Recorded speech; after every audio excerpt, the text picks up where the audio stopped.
Hi everyone, I'm Rincey and this is Rincey Reads. Today I'm going to be doing my favorite books of 2019 video. Putting this video together is always really interesting for me personally, but I feel like this year it was especially interesting just because the first half of the year feels like forever ago at this point.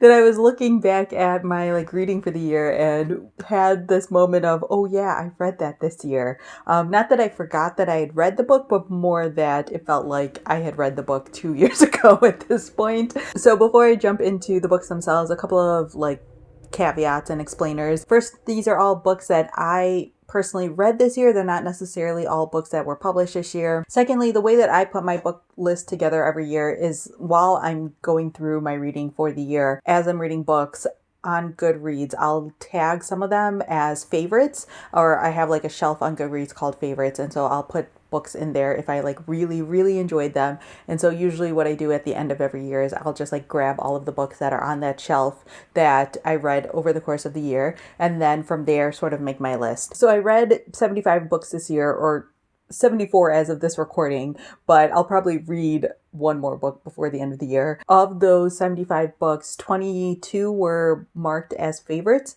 on my Goodreads, and out of those 22, I decided to do a top 10 because it really did feel like there were kind of two tiers of favorites that I had this year. There were the books that I really enjoyed and I thought were really good, and then there were books that really impacted me hard as well as really enjoyed. And so those are the ones that I'm choosing as sort of my top 10 of the year. Now, I don't rank my books at all because that is a task that is too difficult for me to do. So I'll be going through the books in chronological order of when I read them through the year. I will shout out the 2 books that got 5 stars for me this year, although if you've been watching my videos all year, you probably already know which 2 those are. But otherwise, there isn't really a strong ranking or anything like that amongst this top 10. Also, if there are individual book reviews of any of the books that I talk about here, I will be linking to all of those either up in the cards or down in the description below as well. So if you'd like to hear more about my thoughts on those specific books,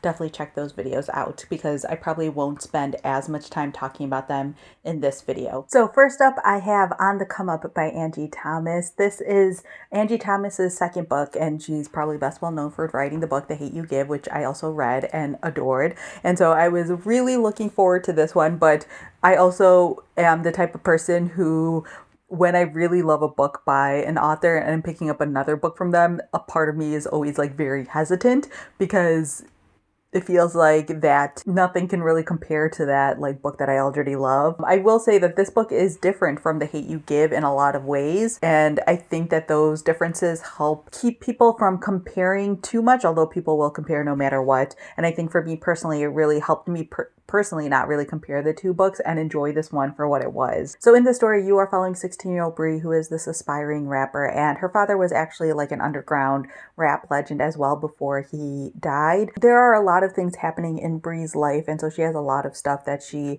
is personally dealing with, and at school she's sort of labeled as a troublemaker and things like that. And one day she decides to record a rap while really frustrated about things that are happening in her life, and that rap ends up going viral, but it also kind of goes viral for the wrong reasons. A lot of things that she says in there are kind of controversial and stuff like that, and she has to deal with the consequences from that. So I do have a full video review of this book, so I will link to that. But there were a lot of things I really liked about this book. One of them is the fact that Bree is not a perfect character by any means. She makes a lot of really major missteps, but I think that they are missteps that are understandable for her circumstances and her age. And I think that Angie Thomas does a really good job of talking about what it's like to be a young Black girl in a poorer part of the country and to deal with those struggles and the frustrations that they have to deal with and things like that. But one of the things that I absolutely adored about this book more than anything else was the music aspect of it. I talked about this in the review and in a couple of other places as well, but there's also a Spotify playlist that goes along with this book that's really fantastic to listen to while you're reading this book. Bree since she's an aspiring rapper herself, talks about a lot of like hip hop artists and stuff like that. And while reading the book, I just had this urge to listen to all of that music as someone who enjoys hip hop. And that just like added another level or layer to this book to adore. But this is just like a really fantastic contemporary young adult book. Angie Thomas, in my opinion, is a really great writer who writes these really compelling stories. I didn't want to put this book down while I was reading it. I highly, highly recommend it if you love contemporary young adult. Next, I have another contemporary young adult book, and that is With the Fire on High by Elizabeth Acevedo. This is also Elizabeth Acevedo's follow-up book. I read her book, The Poet X, and that book was a favorite of mine whatever year it was that I read it, maybe last year, maybe 2 years ago at this point. Again, time, what is it? And so again, I had that like little bit of hesitancy reading this book as well, or before reading this book, because I didn't know if anything could really live up to The Poet X. It does, but again, it's also very different from The Poet X, which helps me separate the two in my head. The Poet X is a young adult book written in verse, and this one is written in prose, and I think that helps separate it a lot in my head. So in this story, you are following this character named Imoni, who is in high school, and she has like a lot of really difficult decisions that she also has to make. She's of Afro-Latinx descent, and she has a baby herself. And so she has to make a lot of sacrifices in order to provide for her baby and for her family. She does have her mother helping her out and things like that, but she basically like goes to work, goes to school, and that's about it. But Imoni loves to cook a whole lot, and she finds out that her school is offering a cooking class as an elective. And so at first she wasn't really sure if she wanted to sign up for it because, again, she doesn't really have a whole lot of time, but she gets convinced to do it, and she like completely thrives in that situation. And then she finds out pretty early on that the cooking class has the opportunity to take a class trip to, I believe, France. Imoni would love to go because this would be such a great opportunity for her, but she doesn't have a lot of money, and in her free time she's working to provide for her family and doesn't have a whole lot of other spare time to save up for it. Her family's not going to be able to pay for her to go on this trip and stuff like that. And so it's about Imoni figuring out how to balance her responsibilities as well as trying to cultivate her talents, because she is only a teenager and she does need to kind of like figure out what she's going to do with her life. And this could potentially be a career path for her, but at the same time, like, how could it really be for a poor girl like her who has to spend the majority of her time working to take care of her family? This is a really great story that explores a lot of those really difficult and kind of unknown to people like me topics, like what it's like to be a single mom, and especially a single teen mom, trying to balance your own desires along with trying to take care of your child and your family and things like that. But it also has a lot of other things that I really love in books, like food writing, and the way that Elizabeth Acevedo describes some of the meals that Imoni makes in her book will make you very, very hungry. It's a book filled with a lot of like joy and hope, even though the characters are dealing with difficult circumstances, and I love that in stories, especially nowadays. And Elizabeth Acevedo is also a young adult author who, in my opinion, does a great job of writing these complex characters and these immersive stories that you just want to fall right into. If you haven't read this book yet, Elizabeth Acevedo also narrates the audiobook, so if you're an audiobook person, that's a great way to enjoy this story as well. All right, next up, I have my first 5-star book of the year, and that was The Collected Schizophrenias by Esme Wei Wang. This is a collection of essays, but it also has that like memoir bent to it. In this book, Esme Wei Wang is talking about her experiences as being diagnosed with schizophrenia. Again, I have a full review on this one, so I'm going to link that up in the cards below, but there are so many things I just absolutely adored about this book, and this is a book that I would like blanket recommend to everyone in the world to read, no matter what your reading tastes are like, because the topics that Esme Wei Wang talks about in this book, as well as the way she talks about it, are so important and so compelling. So she talks about her own biases towards schizophrenia. Originally, she was diagnosed with bipolar disorder and dealing with having that sort of incorrect diagnosis, and then eventually finding out that she actually has schizophrenia, and then the various treatments that she's had to do and the changes in medication and stuff like that to find the right thing that works for her. She talks about episodes that she's had and talks about what it's like for someone who has schizophrenia or suffers from schizophrenia to go through episodes, or at least what it's like for her. And she also talks about how having schizophrenia has changed the way that she approaches life, the way that she views life. There's a really moving essay in here about the fact that she won't have kids, and it's because she's diagnosed with schizophrenia and she doesn't want to put a kid through that. She doesn't know what it's going to be like for a kid if she's going through an episode, and she like has like this sadness in her heart about that fact because she knows that like her husband will never have kids. And it's like one of the most beautiful things I've read this year, honestly. And I feel like this book is worth picking up just for that. But I think that this book does a great job of explaining what schizophrenia is and explaining how little we know about schizophrenia in terms of like we as like a collective society, as along with how little like even medical professionals even know about schizophrenia. This book is amazing and I cannot gush about it enough. Again, I have an entire video where I gush about it a whole lot, so definitely check that out if you're interested in knowing more, but honestly, like blanket recommendation for this one. Next, I have Miracle Creek by Angie Kim. This book totally took me by surprise. I could not believe how much I liked this book. I'm actually really surprised that I don't have a full review of this book, but I think I talked about it in like so many other places like Book Riot videos and the Read or Dead podcast, so maybe that's why I didn't end up doing one. But this book is freaking fantastic. If you are someone who enjoys like Celeste Ng, this is definitely has similar vibes in that it's kind of a mystery, but it's really more contemporary fiction, literary fiction-y. So the way that this like originally was pitched was as a courtroom thriller, and that isn't really accurate, although there is a courtroom aspect to this and there is a mystery element to this, but that isn't really like the vibe of this book. So in this story, the courtroom aspect of it is that you are watching this mother who is being accused of killing her autistic son. They live in this small town called Miracle Creek in Virginia, and there is this place called Miracle Submarine, which is like a pressurized oxygen sub sort of thing that people can go into. It's like a specialized therapy that's supposed to help autistic kids as well as with other like physical illnesses and things like that. And so one day at this facility, the sub actually explodes with people inside, and the courtroom case is basically following what happened to cause this explosion. And so the mother is being accused of like setting a fire near the sub in order to cause the thing to explode. And so the story is broken up between like the courtroom side as well as following all of these different characters who are all involved in different ways, different people who were getting treatment at the time of the explosion and were hurt during it, but also the family that owns the therapy place and their involvement or not in this. And so you're reading this story trying to figure out what exactly happened, but also like you see sort of all of these different characters have different things going on in their lives and different secrets that they're keeping, and you're not really sure like were they actually involved in this? Is it their fault that this happened, and what exactly is going on? And there are all of these really interesting ways that Angie Kim threads all of their stories together. It was so beautifully done. If you've been watching my channel at all or have seen some of my other reviews, you may have seen me talk about the fact that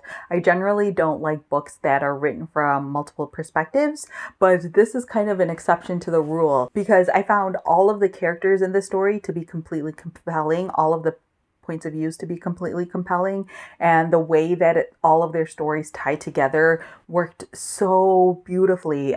This is a debut novel also, and I was like completely blown away by the heart and the emotion that's in this book, but also the compelling mystery that she puts together and the way she ties everything up. It's beautiful. And again, another one of those books that I would kind of blanket recommend to people. So yes, if you didn't have this book on your radar already, get it on your radar. Next, I have A People's History of Heaven by Mathangi Submarinian, and I do have a full review of this one. But this is a contemporary fiction book that is set in a slum in Bangalore called Heaven, and you are following these 5 young girls who all live in this slum, and this slum is being threatened of being bulldozed down. So when the story begins, you find out that everyone who lives in the slum knows that the place is going to be torn down eventually, but they thought they had a couple more weeks. And then they wake up one day and see that there are bulldozers outside their slum getting ready to tear it all down. These young girls, along with their mothers and a couple of other women in the community,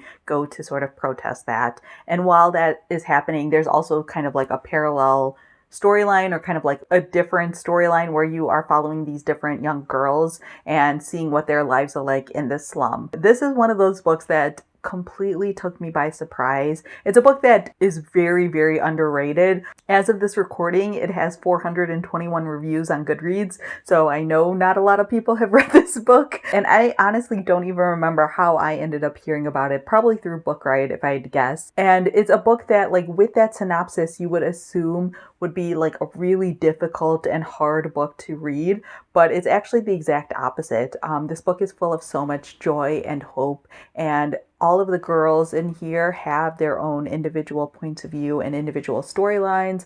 If you are someone who's interested in reading stories that feature LGBTQ characters, has that as well. It's a great book that talks about like female friendship and what it's like growing up when you're transitioning from young girl into womanhood, and the community that is formed around these girls and in this slum is just amazing, and kind of how we should be treating everyone in the world. So again, I have a full review of this one. Definitely go check out the review and definitely go pick up this book because I know for a fact that more people need to be reading it. Next, I have Dominicana by Angie Cruz. And again, I have a full review of this one, so I will be linking that up in the cards or down in the description below. This is a book that I didn't know anything about before picking it up. Honestly, I just saw that this was an option for Book of the Month, and I kind of like Googled it to see what it was about, and I was like, yeah, it sounds pretty good. I'll pick it up. And then I was completely blown away by the writing. I believe that this is also a debut novel. So you are following this 15-year-old girl named Ana Cancion who lives in the Dominican Republic. And I believe the story starts in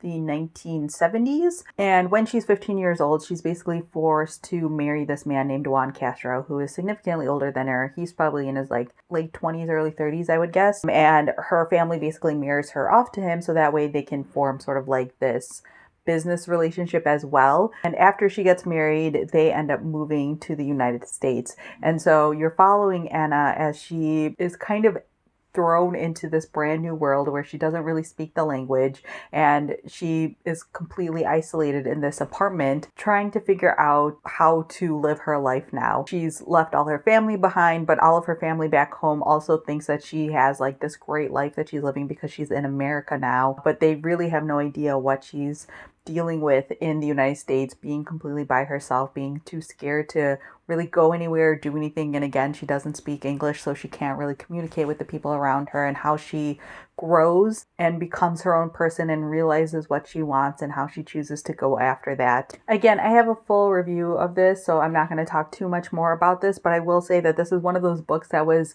so engrossing. The writing in here just completely sucks you in. And I feel like I've said that a couple of times, and that's usually a sign that I really enjoy a book, so that makes sense. But even for this one, I wrote specifically in my Goodreads review that there were multiple times where I was reading this book and I completely lost track of time. There was one time I was like on my lunch break at work and I was reading, and then I kind of like looked up at the end of the chapter and realized I had taken too long of a lunch break. So warnings for that, but I think that says a lot about the way that Angie Cruz writes. This book is moving and heart-wrenching and has like a lot of like really difficult scenes as well. But if you are someone who really enjoys coming of age stories, especially coming of age stories of young women and them finding their own voice and what they want out of life, this is definitely a book that should be on your list. Next, I have Force of Nature by Jane Harper. I read 2 Jane Harper books this year. I read this as well as Lost Man, and I went back and forth about which one I should include, and I went with Force of Nature, and I will explain why. So this is a mystery thriller novel,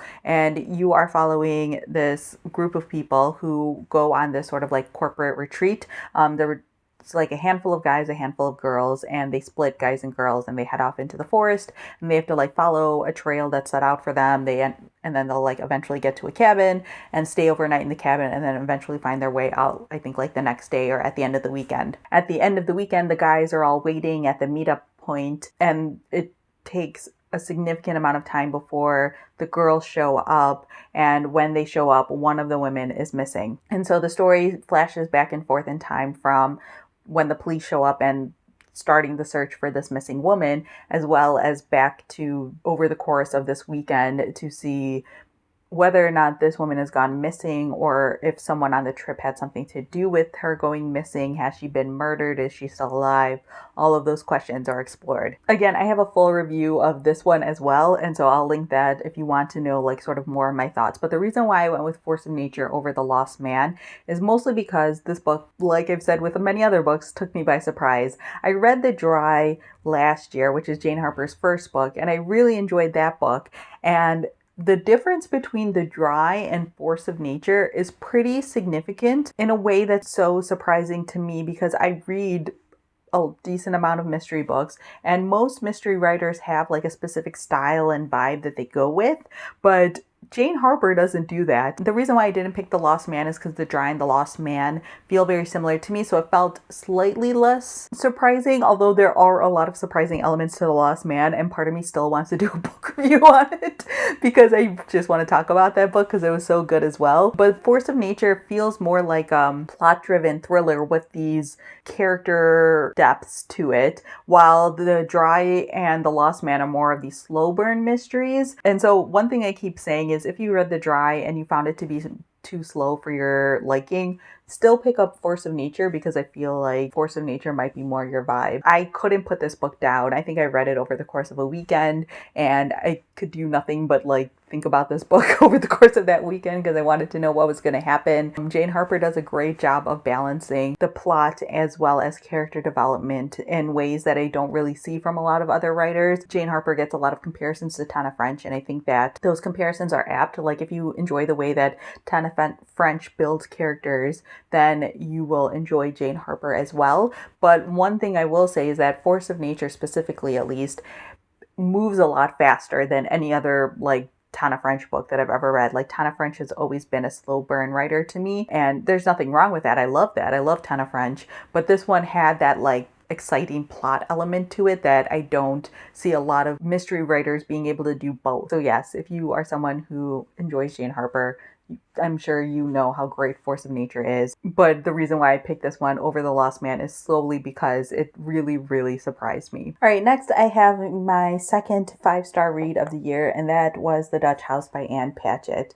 I have been an Ann Patchett fan for a number of years now. I read Bel Canto when I was in like college and I loved it. I loved State of Wonder, and I've read a couple of her other books as well. I read Commonwealth when it came out and I liked it. I didn't love it. I love her nonfiction writing. So Ann Patchett's a writer who I'm very like familiar with, but even with all of that, The Dutch House is probably the best book that she's written, and the fact that I gave it 5 stars probably says something to that. This is one of those books that I don't think is for everyone, even though I gave it 5 stars. I would not blanket recommend this one to everyone the way that I would some of the other books on this list, but this book was perfect for me. Again, I have a full review of this one, so I won't go into too much detail with this one, but this is perfect if you enjoy slow burn stories, if you enjoy family stories, and if you enjoy character driven stories. This is not a plot heavy story at all. In fact, this is one of those books that has like barely any real plot. So the story is told from the point of view of this character named Danny.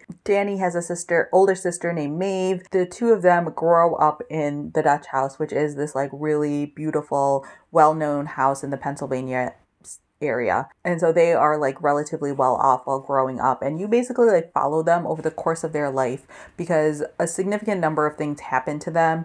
Their mother leaves them when they were young, and their father is basically the only one who is around to raise them for a while. And he's very like distant from his kids. He eventually gets remarried. His new wife, the kid's stepmother, and the children have a very contentious relationship. And then after the father passes away, the stepmother kicks them out of the house while they were still pretty young. I think Maeve was in college and Danny was still like in high school. And so the story is set over the course of like 5 decades. I think it starts in around the 50s and 60s. Time is very ephemeral in this book. I had a very hard time like placing myself in like hard periods of time like that, but it's mostly because also like this book feels very like out of time, like it's a very like fairy tale type of story, not in the way that it's written, but in the sense that it's like super universal and time doesn't really matter. Like the time period that it's placed in doesn't really matter too much. But it's really extraordinary the way that Ann Patchett tells this story, because you do jump around in the timeline quite a bit, and you see how Danny's point of view very much forces you as the reader to only see certain things, and for obviously he only sees certain things, and the way that his perspective on life and his family changes as he grows up over the 5 decades. You see how him and Maeve deal with the cards that are dealt to them and how they choose to live their lives because of that. It's a really beautiful and like subtle book, which I feel like I don't read a lot of subtle books that aren't just like straight up boring. But I think, again, if you are someone who is okay with really quiet and slow moving stories, then this is definitely a book that you should pick up. Okay, 2 more books. Next, I have Heaven My Home by Attica Locke, and this is a book that I don't have an individual review of, but I also won't be talking too much about the plot because this is the sequel to Bluebird Bluebird, which came out last year or maybe 2 years ago. I loved Bluebird Bluebird, and Heaven My Home surprisingly holds up to this as a sequel very, very well. So in this story, you are following this Texas Ranger named Darren Matthews, and in the first book, he gets into a significant amount of hot water, and that carries over into this book, which is part of the reason why I won't talk about too much plot details. But the main mystery in the story is that there is this 9-year-old boy named Levi King who, without permission, takes his, I think it's his stepfather or his mother's boyfriend, I forget exactly what the relationship is, his boat out onto the local lake and then like disappears. As a Texas Ranger, Darren Matthews has been doing some work looking into like white supremacist groups in the area, and so he gets put on this case because the family or the people that associate themselves with this family are on these sort of like watch lists. And so Darren Matthews is a black man who gets sent to this area to look into this a little bit more,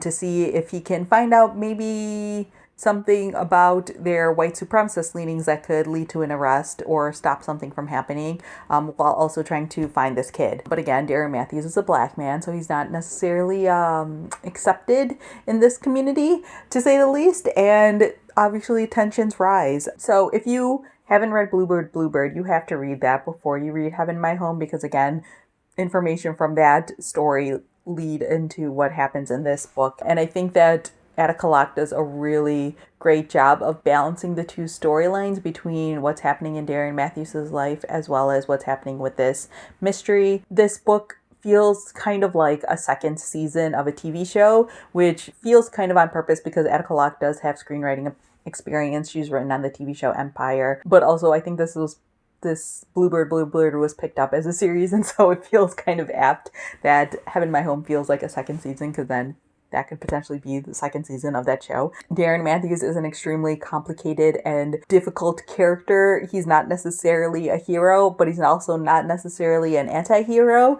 And the way that Attica Locke sort of walks that line with him is really fantastic. If you've been watching my channel for a while, you know that I really adore Attica Locke, and I feel like she's getting stronger as a writer with each book that she puts out. So yes, I love this series. I will continue to pick them all up as they come out, and this was a great follow-up to Bluebird Bluebird. All right, final book I have is Your House Will Pay by Steph Cha, and this is a book that I just put a review out earlier. So again, I will link to that, and I won't talk too much about it here. This is another mystery book, but this one has kind of a literary fiction bent to it. It goes back and forth in time from the 90s and present day. And it's set in Los Angeles, and a lot of what they explore in here have to do with the LA race riots that were happening in the early 90s. So there are these two characters that you're mainly following. One of them's Grace Park, who is of Korean American descent. Her parents own a local pharmacy and she works as a pharmacist in it. Her sister has a strained relationship with her parents and she doesn't really completely know everything that's happening there and why that is. Sean Matthews is a black man who was in jail for a little while and has been out for a little while now, and his cousin is now coming out of jail after being incarcerated for a while. And so you're following these two separate storylines, and they both have connections to the LA race riots. And then one day, Grace's mother is shot outside of her pharmacy. After that shooting happens, Grace finds out a lot of the secrets that her family has been refusing to talk about. And it really causes her to change how she thinks about and views a lot of things. Again, I'm going to link up in the cards my review on this because I had a lot of thoughts about this book while reading it. But I think that Steph Cha does a great job of talking about the LA race riots, because I think it's a thing that people know happened, but at least personally, don't really know any real details about the LA race riots. Grace Park feels like a very relatable character to me as someone of Asian American descent and lives in Asian families. I see a lot of the sort of internalized racism that we have, along with all of the struggles that Asian people deal with. And I think that this book does a good job of exploring those complexities and those gray areas and the conflicted feelings that a lot of people may feel, while also talking about the importance of like the Black Lives Matter movement and why it's important to talk about these things and how much discrimination Black people face. Yeah, this book is really, really well done. Again, please check out that review for more information on it, and or just pick up the book itself. All right, so those are my 10 books. Let me know down in the comments below if you've read any of these books, whether it's this year or maybe some of these in previous years, and what your thoughts were on them. Or if you want, feel free to let me know down in the comments below what your favorite books were of 2019. There were a lot of really good books that came out this year that I know I haven't read yet, but I have on my radar. But I love hearing what you guys pick as your favorite books, because you guys always have different things that you're reading, and so they help raise my awareness to these really good books I wouldn't hear about otherwise. So yeah, that's all I have for now, and I will see you guys next year.